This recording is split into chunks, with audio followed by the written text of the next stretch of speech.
Welcome everyone to the video, and today I'm going to tell you exactly why Morgan is the most important character on your roster. Now, everyone who started this game, I believe since global launch, I know in early access we got her for free. She was the first 10 pull that we ever did.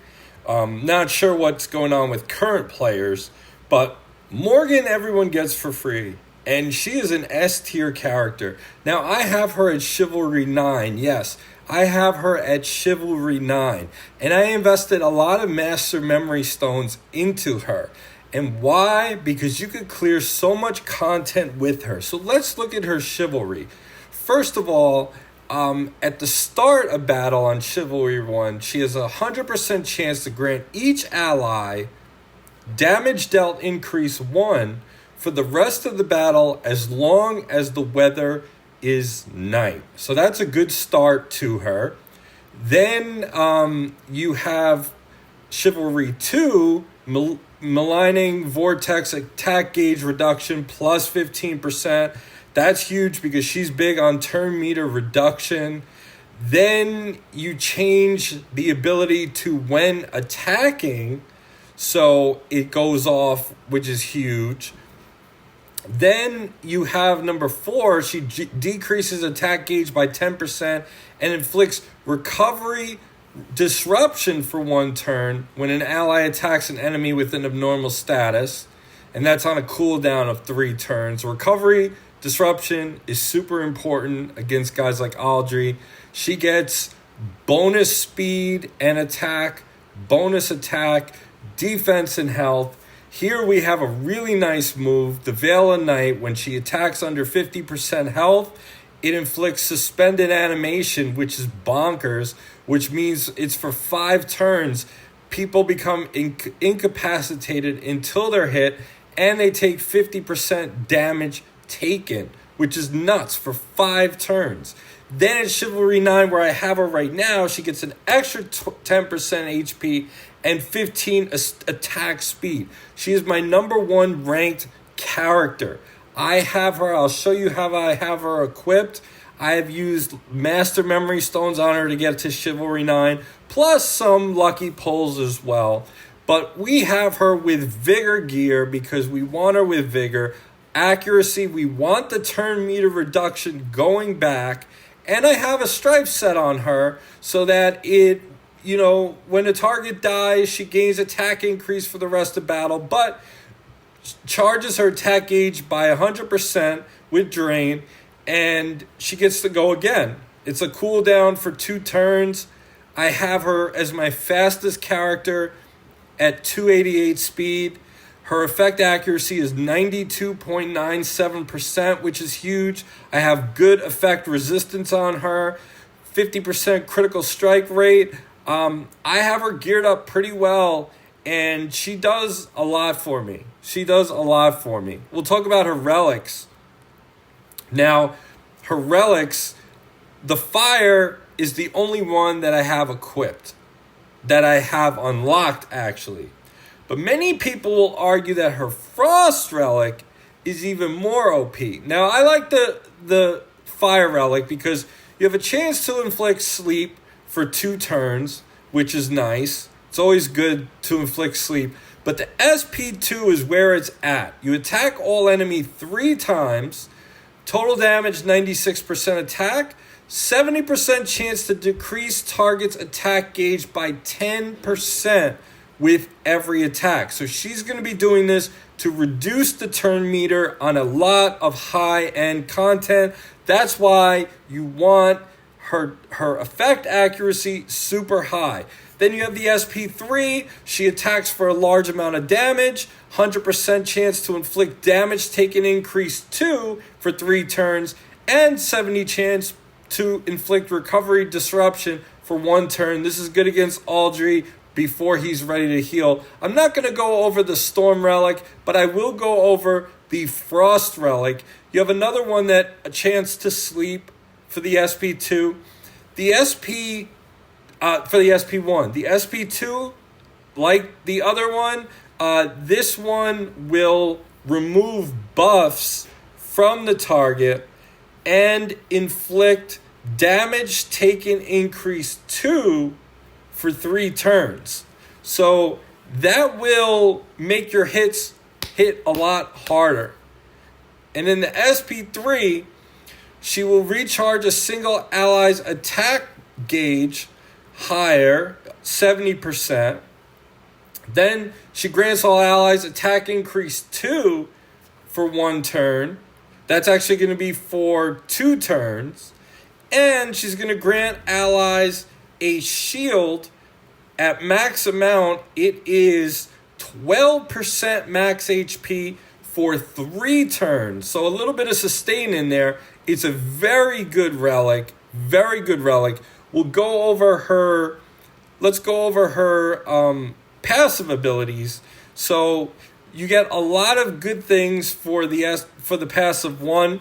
The passive 2, when you use skill 2, it reduces target's attack gauge by 45% and removes buffs, 2 of them, from the target. Eventually, when I upgrade this, it's going to be a cooldown of 2 turns, which is going to be nice. And then the third passive, when using a skill, it's going to inflict decrease defense 2 for 2 turns. And it's going to inflict damage taken increase 3. 3 is the highest and strongest for 2 turns. So she's going to let your characters hit super hard. I will show you all of the content that she's useful in. So, we're going through the restricted area. Power Up Dungeon. Penveed. Is she in there? Yes, she is. Multiple hits. Damage increase up. Defense down. Works incredibly well against Penveed. Next up, we have Burning Land, Gorgos. We do not have her in there. We are using damage over time, guys, in that matchup. Audrey, do we have her in there? Yes, we do. You want to remove the buffs, the defense up, and you want to make the defense down on Audrey. Makes it incredibly simple. 222 is my time for number 10. Tarasek, you betcha. Tarasek is probably one of the hardest bosses in the game, and you need lots of turn meter reduction for this boss, and Morgan provides a lot of turn meter reduction. Her default relic will be strong against Tarasek since he is Storm, and you will be doing a lot of good things. So right now, of those dungeons, a lot of them are used. Then we have Nest of Yaslik. Is she in there? Yes. Yes, she is. Why is she in there? Because she's able to remove the buffs. If you cannot remove the buffs, you are in trouble against him. So she is used there. Let's see Apalia. Is she in Apalia? Yes, she is in Apalia too. Very good for making defense down and increasing the damage for this. Now in this node, you would definitely want to use the Ice Relic. However, I do not have the Ice Relic, so this is the team I am using, and I'm using Gillian for 20% max HP to make up for that. Then we have Fortress of Arcellus. Is she in there? Yes. She needs to reduce the turn meter on Arcellus so he does not take a turn. You need to do that to beat this boss and the keepsake. So far, out of all these dungeons, only Gorgos is the only one that she's not used in. That is pretty high powered. I use her in Raid. Forbidden Dungeon, she's on my team. I cleared level 100 this season. She was very useful. Very useful. Favorite Dungeon, you're definitely using her in Serpent's favor, that's for sure. Sealed Temple, is she in Sealed Temple? Let's check. Master of Death, you betcha. Defense down, offense up on your team to do more damage on him. You got it. Reducing turn meter, he's in there. Let's check out Crom Crunch, Master of the Apocalypse. Is she in there? Yeah, she's in there. She's doing her thing. She's making the fight easier. So far, only one of the super high-end content pieces in the game is she not in, and that is only Gorgos, which you Don't need it. It's not a hard thing to do. Gorgos is not hard. So she's doing all that content. Now let's talk about PvP. PvP, I am Master 1.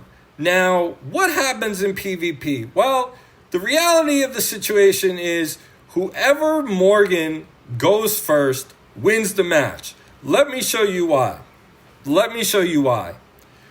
The turn meter reduction is insane. I'm going first.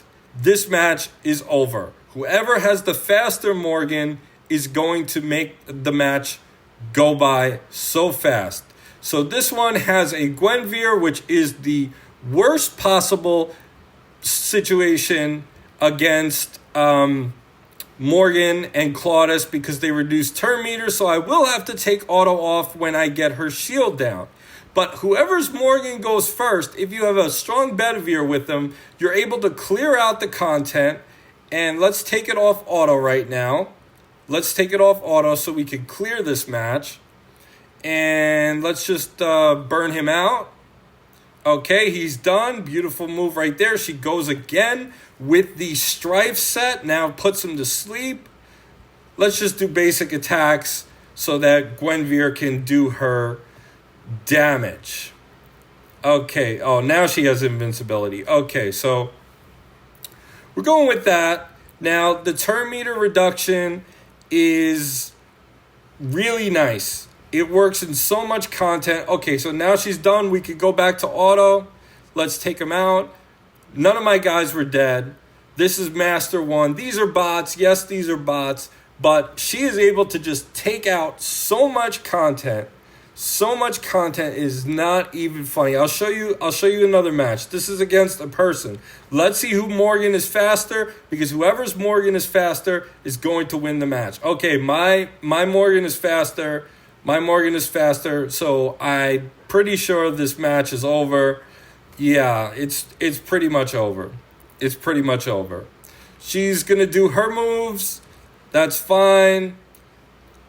That is totally fine. But as you can see, whoever Morgan goes first is going to win the PvP match.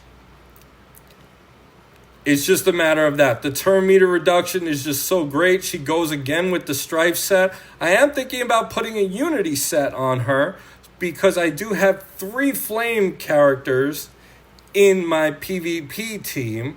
So what happens with Unity, I'll show you really fast. If we go to equipment crafting and we go to the keepsake and we go to Unity, grants Unity to all allies that are the same element as the hero for the rest of battle. Attack up 10%, defense up 10%. So you're going to make 3 out of 4 of your characters, if you have 3 of the same element, that much stronger. Put it against a Tarasek where everyone's flame relic. If you want, it's going to be even better. Morgan is the GOAT. Morgan is the MVP. There is a reason I have her at Chivalry 9. You might say, yes, you wailed. Well, guess what? I did. But there's a reason why. Her Chivalry is just so good. A lot of great things going on. And eventually I will get her to Chivalry 10. It won't even matter. It won't even matter. She's so good the way she is. One of my favorite characters in the game. In my opinion, the best controller. She's the GOAT. Power her up. Get her fast so in PvP you can win matches. Remember, the faster Morgan wins. But I've covered her from A to Z. She clears so much content. Comment below and let me know if you agree with this, how you like your Morgan, and subscribe for more King Arthur Legends Rise content. I will talk to you all next time, and take care.